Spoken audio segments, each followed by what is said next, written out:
डर ऐसी चीज़ है जो हमें हमारे जन्म के साथ सिखा दी जाती है। तुम्हारी किस्मत तुम्हारा साथ दे या ना दे, मगर ये सिखाए हुए डर की भावना एक लंबे अरसे तक साथ दे जाती है।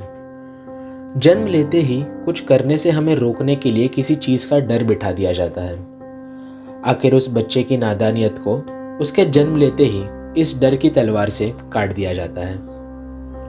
डर लगता है सोचकर कि कल जो जीता था वो आने वाले कल तक बरकरार रख पाऊंगा या नहीं।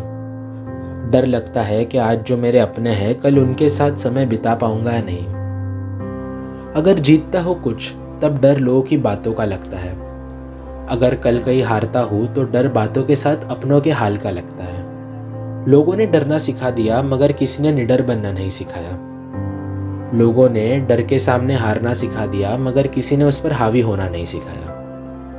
आजकल डर हारने से नहीं मगर किसी के मुकाबले पीछे रहने से लगता है। आखिर डर अब अंधेरी रातों से नहीं मगर लोगों की चार बातों से लगता है। मेहनत तुम खुद के लिए करते हो मगर बातें दूसरों की सुनते हो।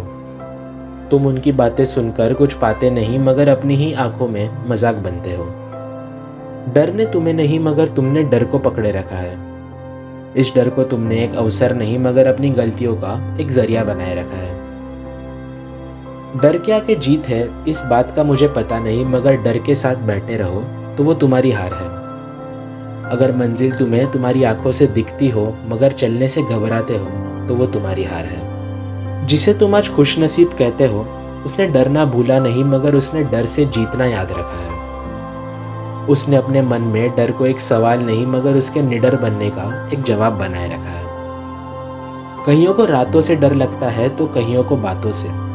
कईयों को हार से डर लगता है तो कईयों को वादों से। कईयों को मौत से डर लगता है तो कईयों को अपने जिंदगी से। डर अगर पराया हो तो समझ भी लेता मगर कईयों को तो डर लगता है अपने आप से। जिंदगी जीनी हो तो तुम्हें डर को छोड़ना नहीं मगर उस पर काबू रखना सीखना होगा। जिंदगी को एक मुकाम पर ले जाना हो तो डर के साथ चलना नहीं मगर उससे भिड़ना सीखना होगा। आखिर अगर सफ़र की गति को बढ़ाना हो तो तुम्हें डर के साथ नहीं मगर उसके खिलाफ कभी ना कभी चलना होगा।